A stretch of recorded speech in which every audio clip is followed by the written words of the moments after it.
Dalam merayakan Hari Kemerdekaan, masyarakat Gorontalo punya sejarah tersendiri dalam mengecap kemerdekaan yang telah dirasakan sejak tahun 1942, yaitu 3 tahun sebelum negara Indonesia memproklamirkan kemerdekaan. Peristiwa itu dikenal dengan kemerdekaan 23 Januari 1942. Peristiwa ini tidak lepas dari berbagai peristiwa lain yang terjadi di tanah Gorontalo. Seperti pada tahun 1677 ketika VOC masuk ke Gorontalo untuk berdagang.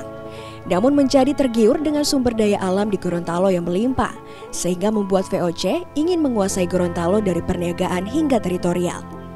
Setelah VOC dikuasai oleh pemerintah Belanda, penjajahan yang dilakukan mulai merambah ke sistem pemerintahan di Gorontalo, hingga membuat raja-raja di Gorontalo mulai kehilangan kekuasaan.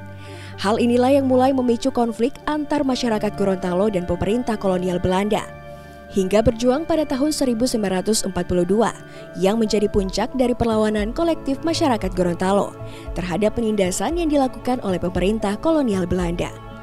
Saat itu terjadilah perang terbuka yang ditandai dengan penangkapan aparatur pemerintah kolonial Belanda, sehingga pada tanggal 23 Januari 1942 terjadi sorakan kemerdekaan oleh masyarakat Gorontalo yang dipelopori oleh pahlawan nasional Nani Wartabone dan kawan-kawannya yang tergabung dalam Komite 12.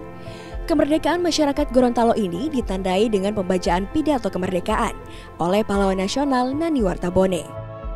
Peristiwa di tahun 1942 memang ini adalah bagian yang tidak terpisahkan dengan perjuangan mencapai menuju kemerdekaan Republik Indonesia.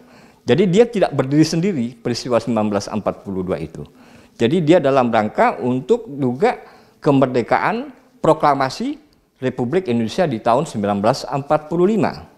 Oleh karena itu kalau misalnya banyak orang beranggapan bahwa di tahun 1942 memang Gorontalo lebih merdeka lebih dahulu di tahun 1942. Ya, memang benar itu adanya karena memang keinginan-keinginan rakyat Gorontalo yang ingin melepaskan dirinya dari penjajahan itu terbukti di tahun 1942. Sejak tanggal 23 Januari tahun 1942 itu, masyarakat Gorontalo telah merasakan kemerdekaan dengan terbebas dari penjajah, dan seluruh aparatur pemerintah kolonial Belanda telah tertangkap dan dipenjarakan.